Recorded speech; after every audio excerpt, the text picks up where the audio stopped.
I was 54 the day the police rang me. They said the DNA match was complete. The people who'd given me up at birth had been found. For a moment, the voice on the other end of the line dissolved into static, a name that meant nothing and everything at once. I had known I was adopted for years.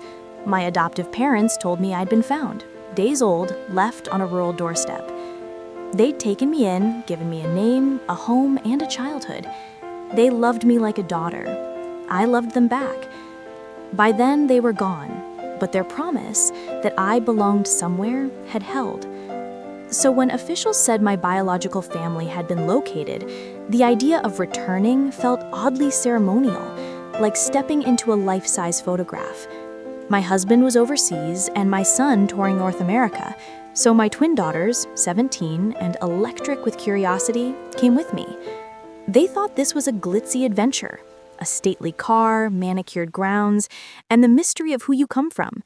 They kept calling me, "Mom, this is so surreal," with the kind of breathless excitement only teenagers have. We pulled up to an estate that looked painted into the air. The driver, polite, discreet, left us at a side entrance. Inside, voices pealed from a hall like gossiping weather. I heard them before I saw the speakers, sneers packed into whispered sentences. Why bring her back? She's been out there all these years. Who knows what she married or what sort of children she had? That kind of contempt is a cold, efficient thing. It doesn't need to be loud. A butler led us into a room where 3 people waited. David Davenport, sharp, practiced, the kind of man bred for balance sheets and society photos. An elegant woman who looked like she'd been born in gloves, Grace, and a younger woman, poised and precise as a sculpture. Their surprise at seeing me was thin and fast, like the closing of a door. They'd expected an angry shadow or a bitter caricature. They hadn't expected a woman with a life stitched together from ordinary joys, a stable marriage, a son who'd become a public figure, and bright girls who were college-bound ahead of their peers. It didn't feel like a return so much as a performance. I could see their eyes assess my daughters, measuring what family I'd raised, deciding where we fit on the family grid. "Are Mr. and Mrs. Davenport here?" I asked. They had summoned us, but where were the people I truly wanted to meet? The 2 who had given me life. They'd been the reason for the trip. They explained in carefully neutral tones that DNA databases finally yielded a match. It had been quick, efficient. They'd discovered the truth like one of those late-night reveals. There were apologies folded into declarations. Grace's composure was exact. Pearls, polite words, a practiced sympathy. But beneath that civility, something else rustled. A history. A set of arrangements made long ago that nobody wanted to rearrange now. When my biological mother, Eleonora, arrived, the room shifted. Her face folded into recognition. Tears came as if a script had been handed her. My father was quiet and searching, like someone trying to place a familiar poem. For them, the face mattered more than the papers. For the others, for those who had lived the life that might have been mine, the arrival was an intrusion. I told the short, blunt truth. I'd been found, raised, educated, married, given children, no tragic monologue, no demands. Silence settled after my words, thick and awkward. Then Benjamin Davenport, my biological father, produced a solution dressed as generosity. Money, a card, offers of housing, a tidy package meant to repair or purchase whatever discomfort existed. "Keep what we have given you for now," he said, polite, non-committal. "We'll see about the rest." David's face hardened when I asked the question that mattered. What did they mean by the rest? He bristled at my suggestion that I deserved more than a tidy sum, that perhaps what had been taken could not be traded for a card. Everyone there wanted the uncomfortable things to be tidy and silent, but you can't smooth over a half-life with a presentable check. I felt the old, odd feeling of being misfiled in somebody else's story, not wanted enough to rewrite their script, but inconvenient enough to have been dragged back into the set. My daughters listened. They were fierce and unafraid, the opposite of the caution the room expected. When the conversation turned to compensation, the words already tasted of a bargain, an offer framed as generosity, an implied buyout of memory. They expected gratitude. They did not expect that I would look at the card on the table and feel the urge to refuse a half apology dressed as charity. That evening, we were shown to guest rooms preserved like exhibits. The family performed affection for the cameras of their conscience, a dinner with fine plates and thin smiles. I watched my daughters. They were quiet, absorbing the performance, already cataloging microaggressions like a beginner cross-examiner. When I finally lay awake that night, the house around me breathing in slow, expensive rhythm, I realized the reunion was not a reckoning. It had been designed to be a contained event, a way to say we restored order while leaving inconvenient truths to the margins. But margins, once exposed, have a way of pulling at seams. By the time Dawn cut a slit across the estate's manicured lawns, the family had done all the things families with reputations do: perform intimacy, circle blame, and keep the truth quiet. I felt oddly calm. The offer of money had hung in the air like a gaudy ornament, shiny, distracting, but hollow. When Grace came by my door in a silk housecoat to give what she styled as sisterly advice, it landed like a condescension wrapped in pearls. "Stay, Michelle," she said, soft as a publicist. "Think of your daughter's future." It wasn't generosity, it was a solicitor's plea, a bribe of belonging masked as concern. We were invited, or rather invited enough, to a birthday party for Grace's daughter Blair. The invitation was the kind of political act that contains cameras and guest lists. It was the perfect stage: a sprawling country estate, an impeccably curated guest list, and the economy of whispers that funds social ruin. I wanted to say no. My daughters wanted to go. They'd smelled a performance and were determined to see how the script unfolded live. We arrived in something deliberately muted. Sebastian insisted on playing the part of understudy to ordinary, only to be stopped at the gate. Security's face was apologetic, trained in the art of keeping trouble at a distance. "You aren't on the list." The line was a test. It was meant to be humiliating. I didn't argue. I called my mother instead, on the implied expectation that she would wave us in. There was no answer. We turned to leave. Then a man sprinted up the lane, the event manager, apologizing, explaining the oversight. He insisted he had instructions to welcome us. The optics changed. Guests who had been turning their noses toward us relaxed back into polite indifference. The manager insisted on escorting us personally. That minor drama taught me what I'd suspected. This invitation had not been extended for reconciliation, but as a prop. Bring the real daughter into the room as contrast. Let your guests compare, judge, and feel better about the life they already had. Inside the party, society's murmurs chased us like wind. Conversations bent to watch. I could feel eyes angle around my daughters, who were smart, witty, and defiantly themselves. Blair, the birthday girl, had crafted an image balanced on cameras and curation. She greeted us with calm precision, the smile of someone trained to hold attention without giving anything away. Her parents, the Caldwells, moved with corporate chill. Nathaniel, Blair's father, calculated the risk and decided he would not tolerate disruption. "Escort them out," he commanded quietly at one point, a thin threat meant to be heard. Except my girls are not made of silence. Isla and Zoe, raised with equal parts love and backbone, fired back at the first slight, trading barbs sharp enough to make a social circle squirm. They didn't do performance, they did truth.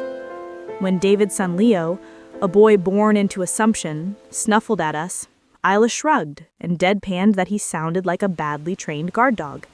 Zoe added, with syrupy sweetness, that perhaps Leo was worried his father wouldn't be able to hoard the whole pie once the truth was known. The crowd's attention tuned like a violin string. Whispers rippled, and reputations rebalanced.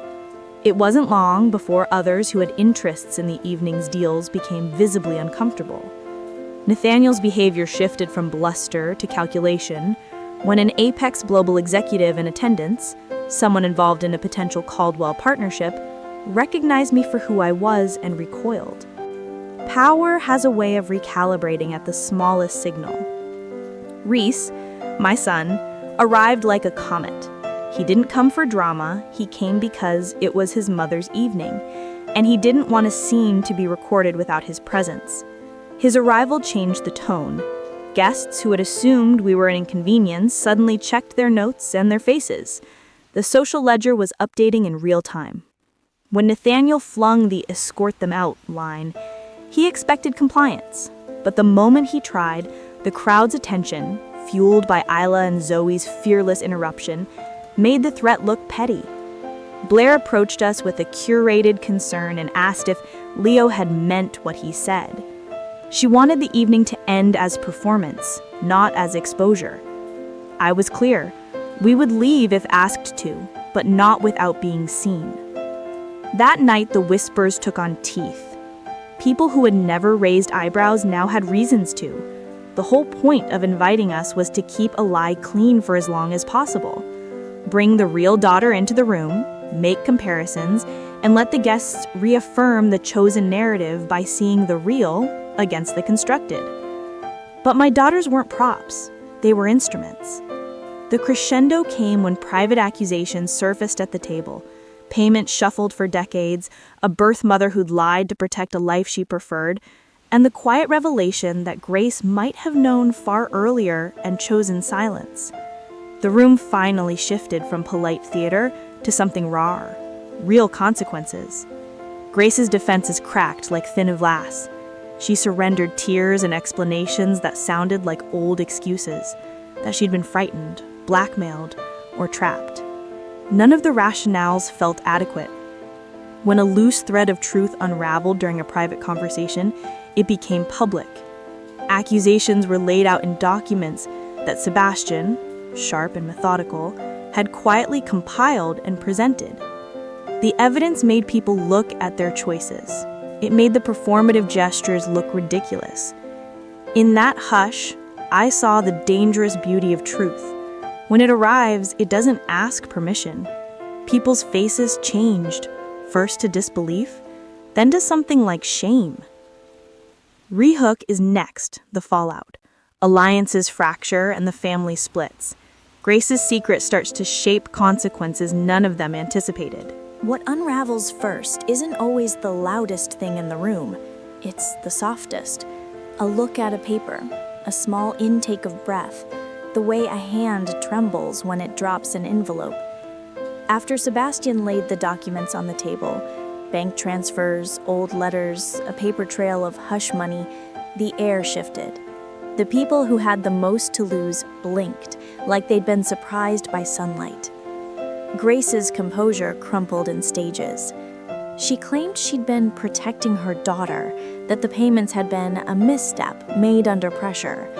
But even her explanations had been rehearsed.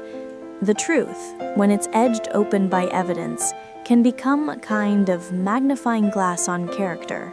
Past kindnesses and careful upbringing could no longer blur what had been done. Benjamin and Eleonora, my biological parents, were stunned in a way I recognized.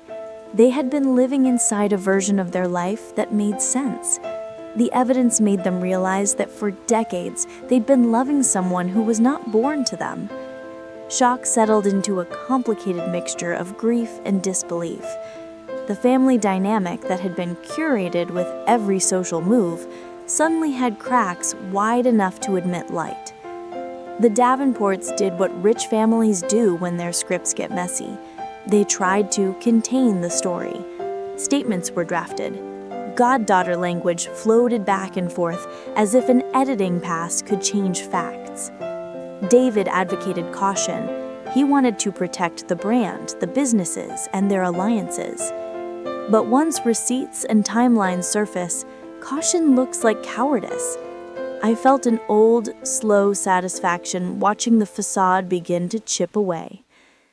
Nathaniel, whose business stakes were tied to the room's reputations, lashed out initially. Warnings, private threats, a cold order to remove us, all gestures meant to frighten. But the room had shifted. The apex global executive who'd once sidestepped was now acutely aware that associations carried reputational risk. Alliances rebalanced.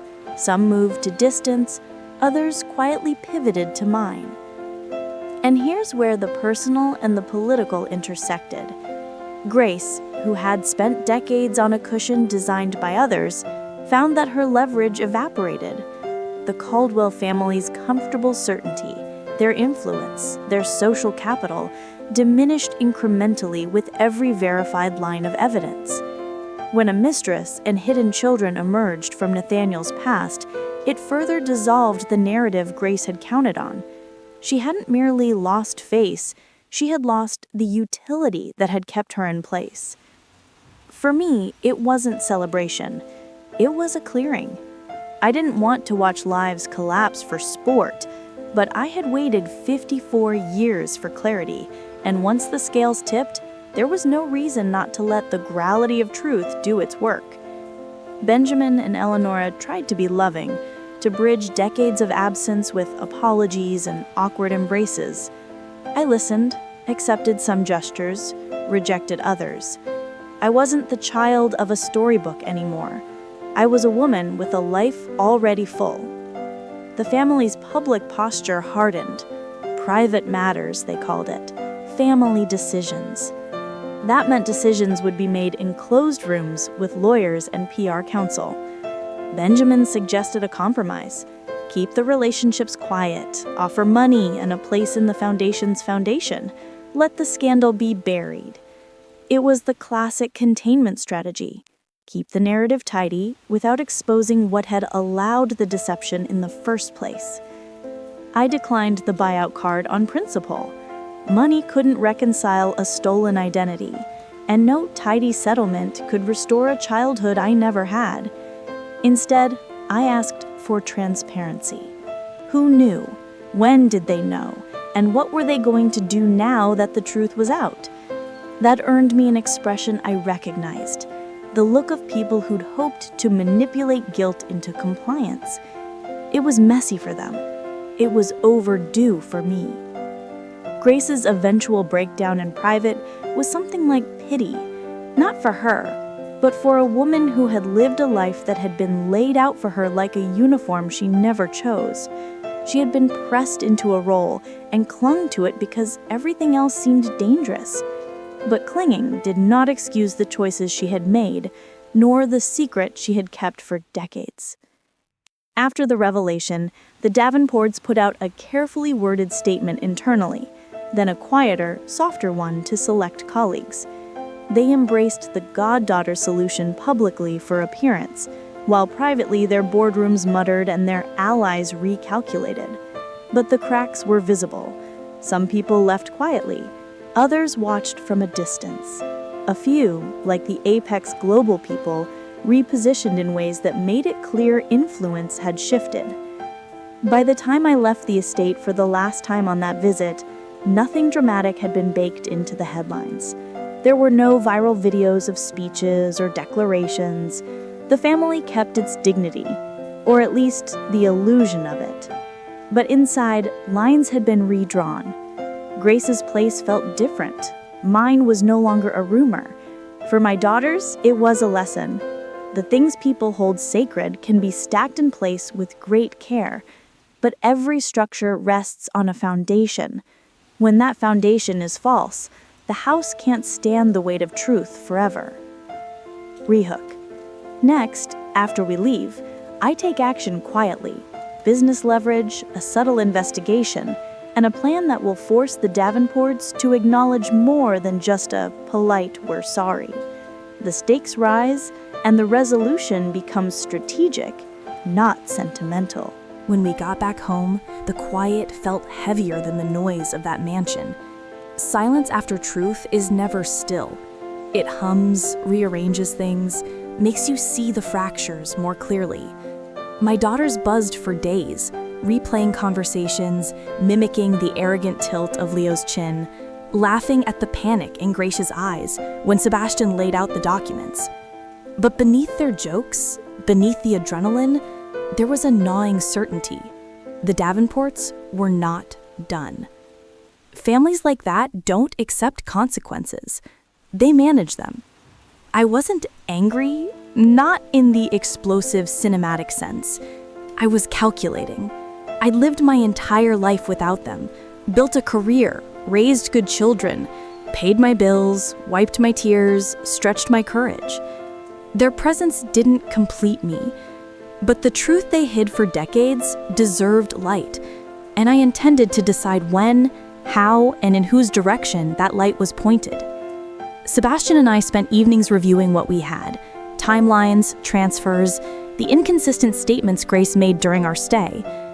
The story had cracks wide enough for a storm to enter, but storms are better when timed. I didn't want revenge. I wanted clarity, and maybe, if they had the courage, accountability. Before making any move, I called my biological parents. Their voices wavered, remorse mixed with something like shame, though they had not known the whole truth themselves. They wanted reconciliation. They wanted to know me, but they also wanted peace with the family they'd raised in my absence. There's a strange sadness in that, wanting two truths to coexist when one cancels the other. Benjamin pleaded that I let things settle. Eleanora talked about compassion for Grace, and I listened with the kind of patience only someone outside their world could afford. I didn't hate them, but I would not be governed by their hears. My son Reese called next. He'd watched the party's chaos through a different lens, the lens of someone accustomed to public life, where every misstep becomes a public feast. "Mom," he said, "don't rush anything. These people don't play with emotions. They play with reputation. You have leverage, but use it slow." Slow, strategic, silent. The three tools rich families fear. For weeks, the Davenports kept a polite distance, almost waiting to see if I'd resurface with demands. I didn't. Instead, I did something they hadn't expected. I built options. First, I contacted an attorney who specialized in private lineage disputes involving estates and concealed heirs. Not because I wanted their money, but because I wanted a complete picture of the legal weights the truth carried. What rights did I have? What obligations did they want hidden? What documents existed that I hadn't seen?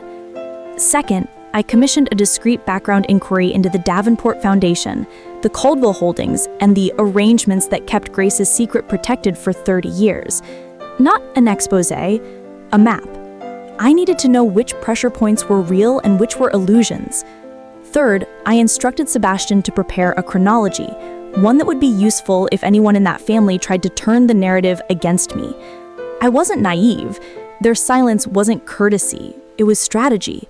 They were regrouping, drafting statements, deciding the minimum level of truth they could offer without losing their standing. My daughters watched all of this with more loyalty than fear. "Mom," Isla said, arms crossed, fire in her voice, "if they try anything, we'll handle it." Zoe nodded. "They don't get to gaslight you after everything." I smiled. They didn't understand yet. This wasn't a war. It was a negotiation. A negotiation where the other party didn't know you'd already drawn your lines. Then something unexpected happened. A letter arrived. Handwritten. Thick envelope, expensive stationery. From Grace.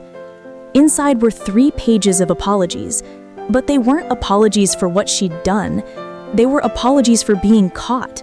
She wrote things like, "I didn't know how to protect everyone," and "I feared losing my place," and "I never meant to hurt you personally." Personally. As though abandoning a child for convenience wasn't the most personal wound a woman could create. But what disturbed me more was the last sentence. "Please understand, if this gets out, everything collapses. Not only for me, but for your biological parents too. Don't be the one to destroy them." A plea, disguised as a threat. Fear, disguised as morality. It was the turning point. Not because of the manipulation. I had expected that. But because of what it revealed. Grace was unraveling, and unraveling people make mistakes. 3 days later, the mistake arrived in the form of a phone call from a Davenport advisor. A cold, diplomatic voice stated that the family would appreciate discretion and hoped I would refrain from pursuing reckless conversations. They offered a revised sum, larger, generous by any standard, as if money could buy silence. I let him finish the pitch. Then I asked a single question. Who told you I was having conversations? Silence. A single slip, but a crucial one. Someone in the family, or close to it, was watching me, reporting back, anticipating a move. But I smiled to myself. Let them watch. Let them worry. Let them prepare for a storm that hadn't even started. Because the one thing they didn't realize yet is this. I don't break families. I expose truths. And truths break themselves. The Davenport counterattack arrived disguised as courtesy, the way all polished threats do.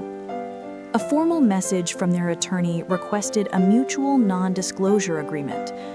The language danced around phrases like unfortunate misunderstandings, emotional sensitivities, family dignity, and public repercussions.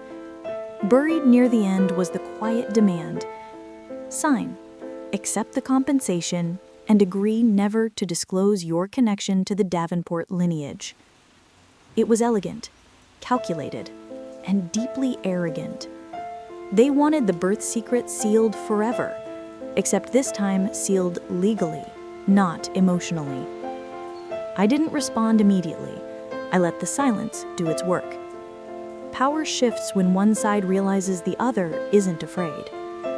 During this time, something else was happening inside their household, something they hadn't anticipated. Someone was cracking. Not publicly, privately, quietly, the way fractures form beneath marble long before the statue falls. It started with a text message from an unknown number. I shouldn't be telling you this, but you need to know. They're planning to discredit you. Please be careful. No name, no details, just a warning vibrating on my phone at 11:43 p.m. I didn't wake my daughters. I didn't tell Reese. I simply stared at the message and thought about all the people who had been in that house, all the faces that had watched the document Sebastian laid out, all the eyes that had darted toward Grace, calculating what her downfall meant for them. Who would warn me? It had to be someone close enough to know the plan, but not close enough to want it executed. The next day, the first blow landed. Subtle, but unmistakable. A rumor surfaced online about my daughter Isla, that she had been rude, disruptive, and opportunistic at Blair's birthday celebration. The post was written by a burner account, but clearly crafted by someone who'd been there. Not a single word about what Leo said. Not a whisper about the documents. Not a hint of the truth. A perfect half-story. Selective honesty is the deadliest lie. My daughters were angry, furious even, but I wasn't surprised. Characters like the Davenports don't attack the mother first, they attack the children. It's meant to distract, destabilize, make you feel vulnerable. They thought I would panic, retaliate prematurely, or make a public statement they could twist. Instead, I did something that unnerved them more. I thanked the attorney for the NDA draft and said I'd review it carefully, polite, calm, non-committal. A chess move that said, I see your opening, I'm not playing yet. In the meantime, the anonymous texter contacted me again, this time with a single line. Check the trust files.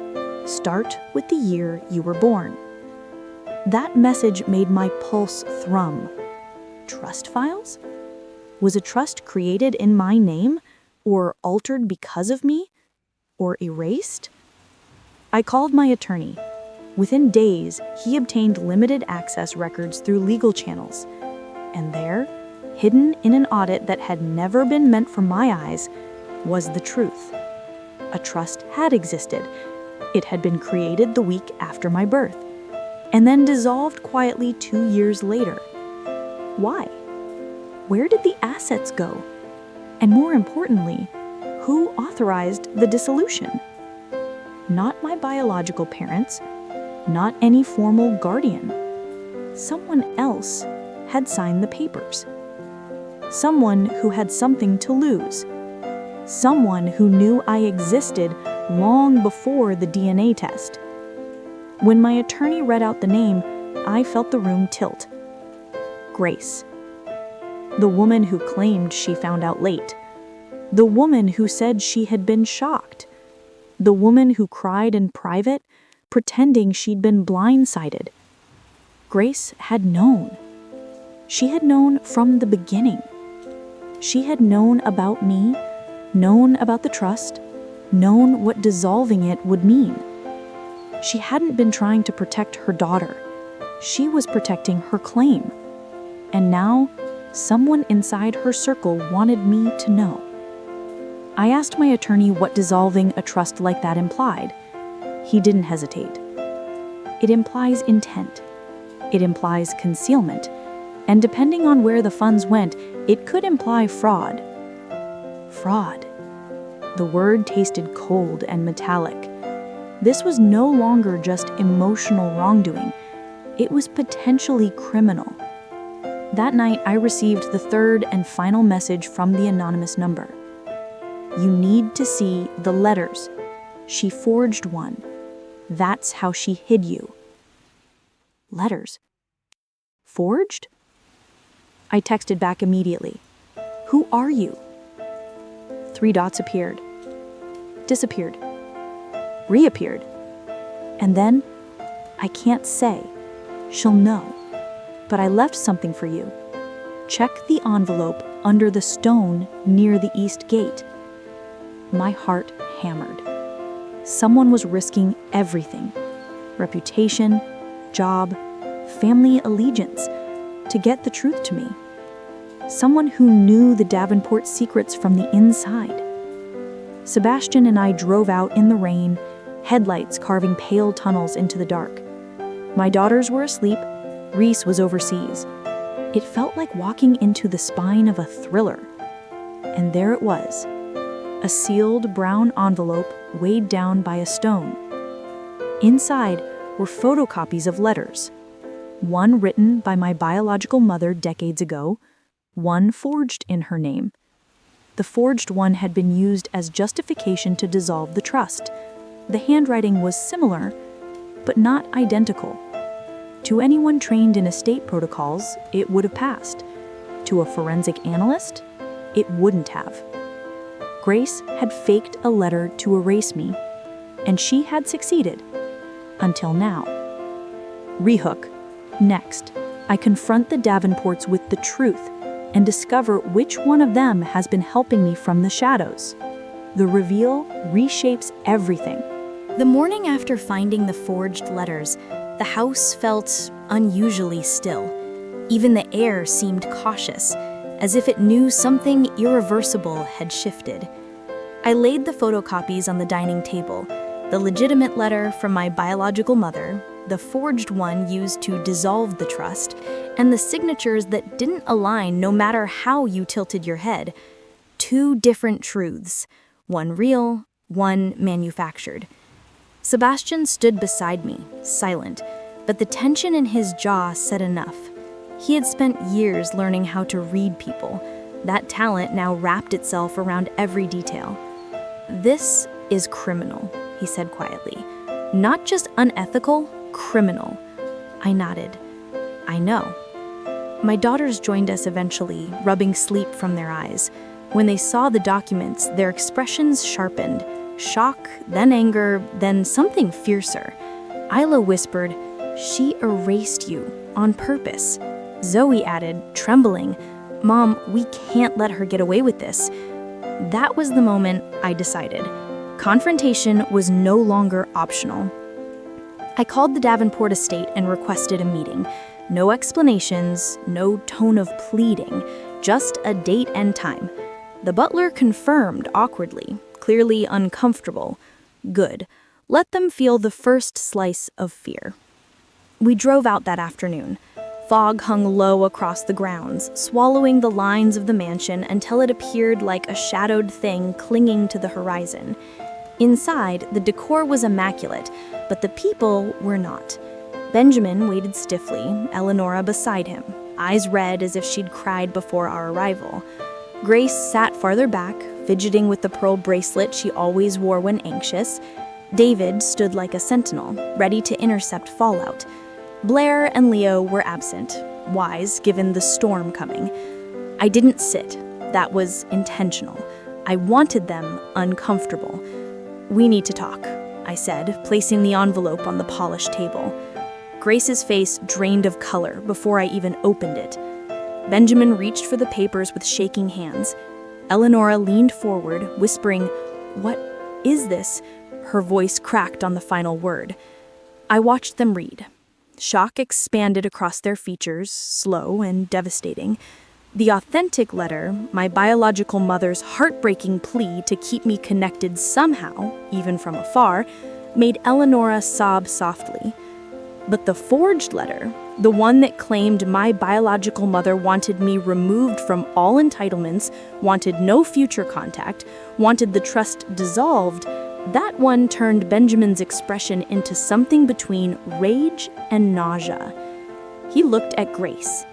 Not at me, at Grace. She flinched under his stare. "Grace," he said, voice trembling, "what have you done?" Her mouth opened and closed like she was drowning. Then the excuses spilled out, frantic, tangled. I only wanted to protect Blair. I didn't know what else to do. I was young, I was scared. The trust, it would have changed everything, Benjamin, everything. David stepped forward, shock loosening into fury. "You forged a document tied to a family estate? Do you have any idea what you've risked?" His voice shook. Grace tried again, desperation cracking through her composure. "I didn't do it alone. Someone advised me. Someone said if the truth came out back then, our entire structure would collapse. I did it for us." "Don't," he cut in sharply. "Don't include me in this." Eleanora covered her face with her hands. Her shoulders heaved as she whispered over and over, "My child, my child." I let the silence settle before speaking. "You didn't lose me by accident," I said, looking directly at Grace. "You erased me, deliberately. You stole my place, my identity, and then crafted a lie so airtight even my biological parents didn't know the truth." Grace sobbed. "I'm sorry." I shook my head. "You're sorry because you were caught." Benjamin stood abruptly. "This is fraud. Serious fraud. It changes everything." David nodded stiffly, his business brain already calculating. "The trust will have to be reinstated. We'll need to call an emergency meeting with legal counsel, the board, everyone." Grace collapsed into her chair, staring blankly at the table. Whatever she was trying to protect had shattered. Then Benjamin looked at me, and I'll never forget the expression. Soft, broken, ashamed. He said, "We failed you. Not by giving you away, but by not ensuring the truth stayed intact." His voice trembled. "I cannot undo the years, but I can correct the wrongs made in our name." For a moment, I almost believed him. But truth is never that simple. Before I could respond, movement stirred near the doorway. Someone stepped into the room. Soft steps, hesitant posture. It was Blair. She looked at me first, then at her mother, then at the documents, and without a word, she crossed the room and placed her phone on the table. "I'm the one who warned you," she whispered. Every head whipped toward her. Grace gasped as if struck. "Blair!" Blair shook her head, tears welling. "I couldn't watch you ruin another life. I found the letters in the old files. I recognized the handwriting difference. I knew you wouldn't fix it unless someone forced you to." Grace covered her mouth, horror blooming in her eyes. Benjamin and Eleonora stared at Blair, stunned, confused, relieved. But me? I simply felt everything fall into place. The warnings, the messages, the envelope left under the stone. It had been her all along. The daughter Grace fought to protect was the one who betrayed her to protect the truth. Rehook. Next, the fallout of Blair's confession rocks the entire Davenport structure. Alliances shift again, this time in my favor, and the final decision about justice must be made. For a long moment, no one spoke. The air inside that grand Davenport room thickened until it felt like we were all breathing through wool. Blair stood there trembling but steady in resolve, a young woman realizing she held the match that could burn down an empire. Grace rose so quickly, her chair screeched against the marble. You betrayed me?" She looked stunned, betrayed, but mostly terrified. Fear does that, replaces dignity with desperation. "After everything I've done for you, Blair? After everything I sacrificed?" Blair's eyes filled, but she didn't flinch. "You didn't sacrifice for me. You sacrificed me. You raised me on a lie. You built this family on a lie. And you expected me to carry that lie like an inheritance." Her voice broke. "I won't." David rubbed a hand across his face, as if trying to wipe away the reality spilling over them. He turned to Blair. "Do you understand what you've done? You exposed your mother to criminal misconduct." Blair swallowed. "She exposed herself. I just stopped her from continuing." Benjamin looked between them, wife, granddaughter, the life he'd built, and I saw a lifetime fracture inside his eyes. "Grace," he said quietly, "how could you? How could you take a child's future and bury it?" Grace's chin shook. She looked at me for the first time, really looked at me, and whispered, "Because I knew you were the daughter Eleanor wanted. I knew if you stayed, everything I had would fall apart." There it was, the confession beneath the excuses. Not fear, not confusion, not youth. Envy. She had envied a newborn. I didn't speak. Some truths don't need commentary.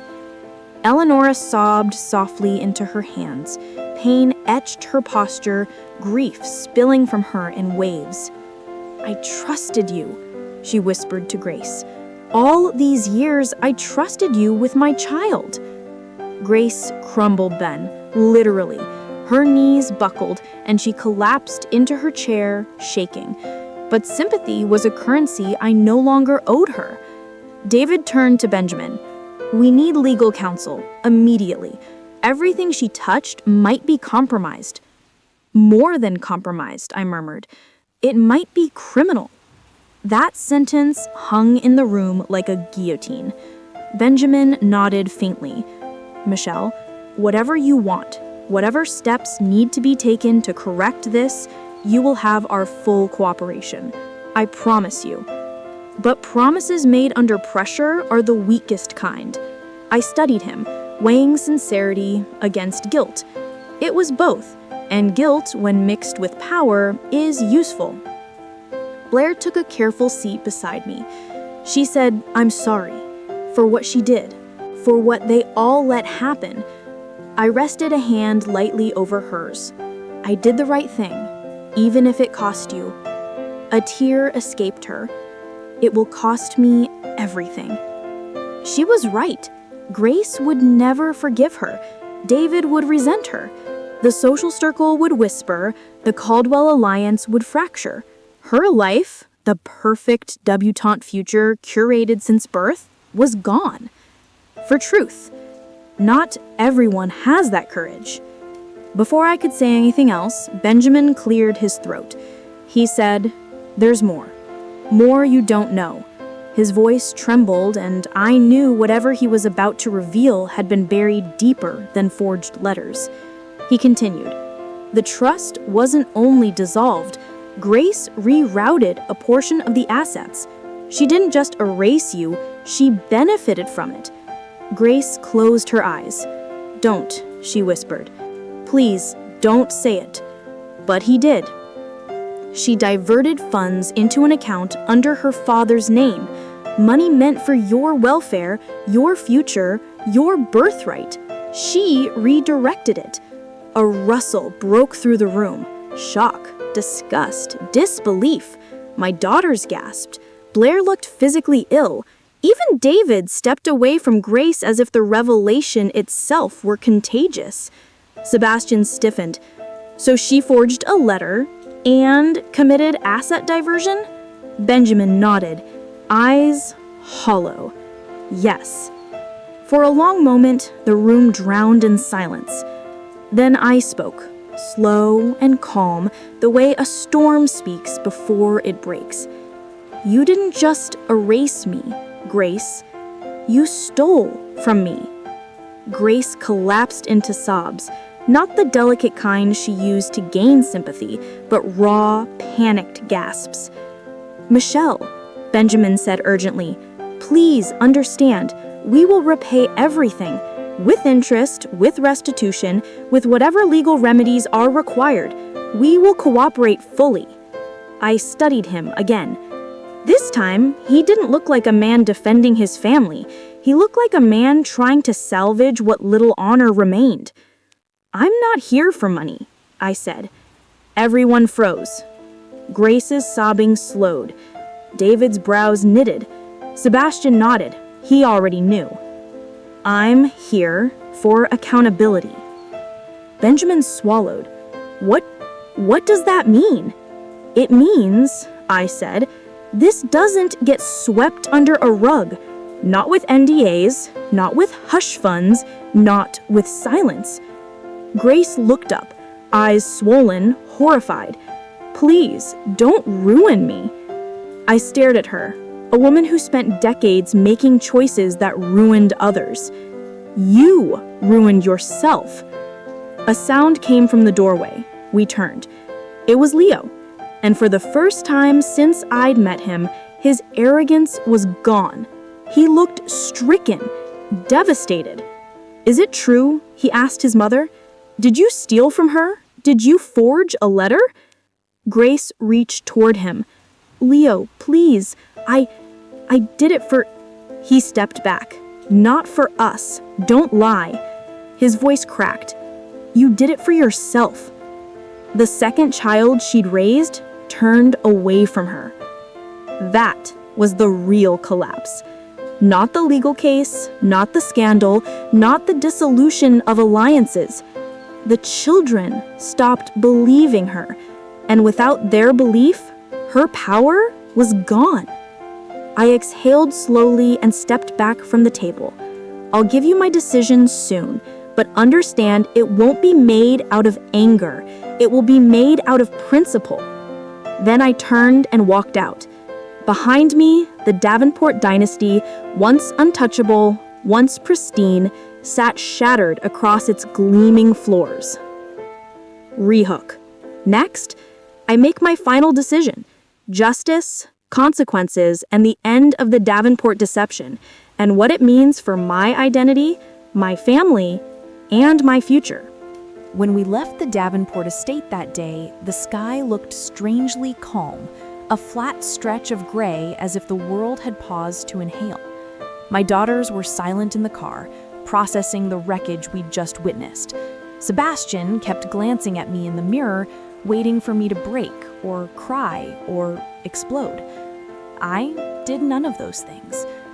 I'd spent a lifetime learning to stand upright without the scaffolding of biological roots. So the downfall of the people who once denied me wasn't victory, it was closure, the kind that comes dressed in ash instead of celebration.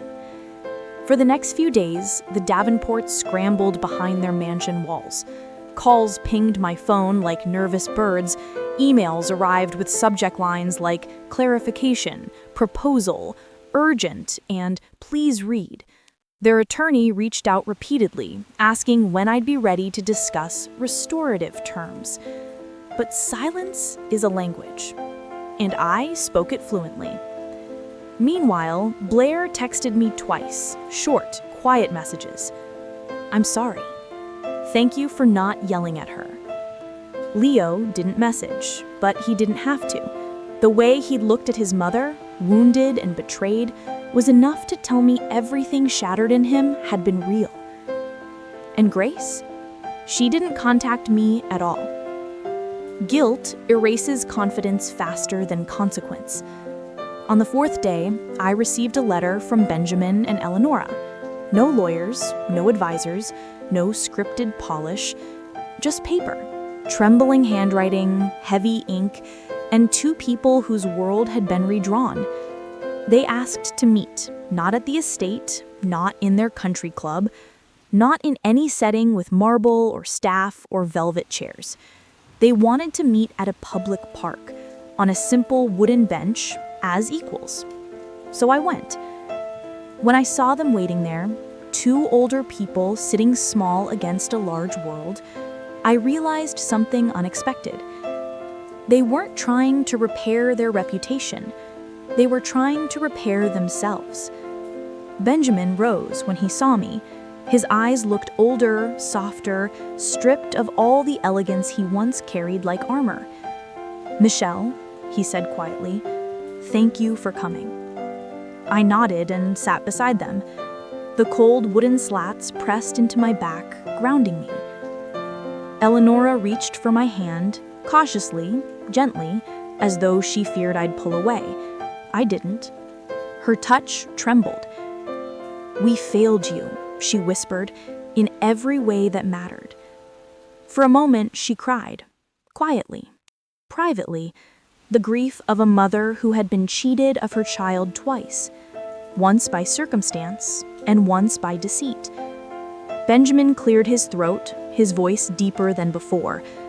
"We accept whatever consequences you choose, legal, public, personal, whatever you decide." I looked between them.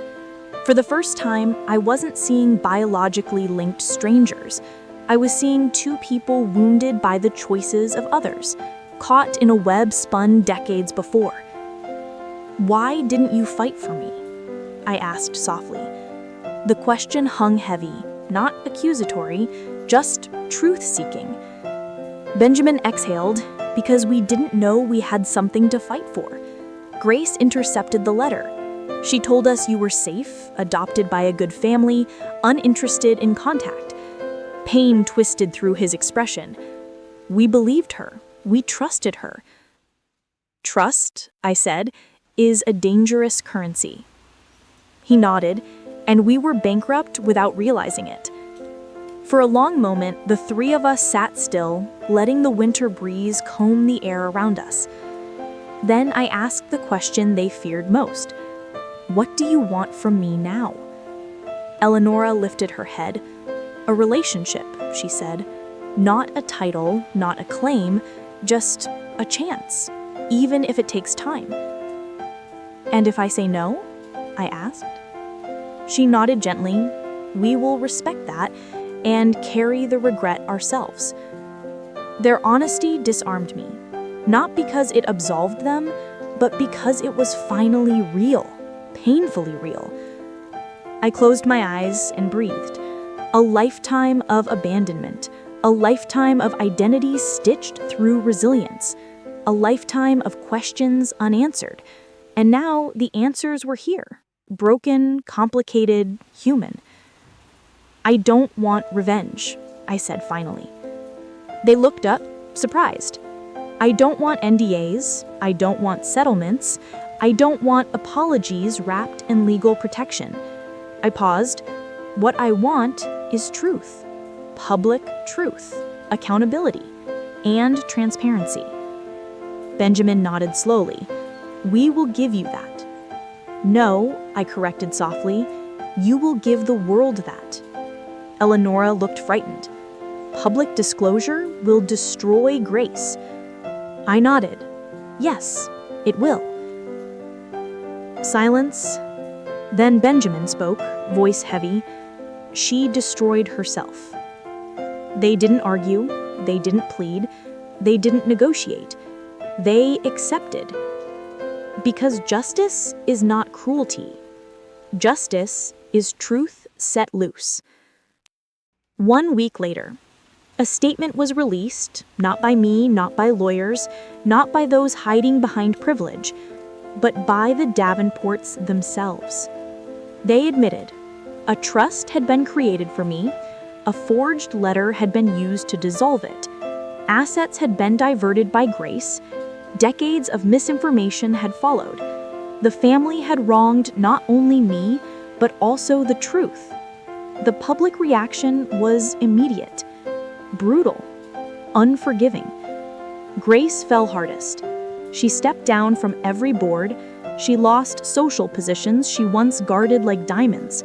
She became a public symbol of quiet corruption. Blair moved out of the estate. Leo stopped defending the family name. Benjamin and Eleonora began a process of healing not just with me, but with themselves. And me? I felt something I had never expected. Peace. Not because they suffered, but because the truth had finally taken its rightful place. My daughters hugged me that night, whispering, "You did it the right way, Mom."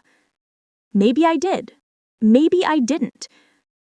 Justice is messy, but closure, real closure, is clean.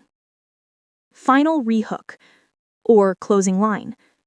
This wasn't a story of revenge. It was a story of reclamation, not of who I was, but of who I always deserved to be.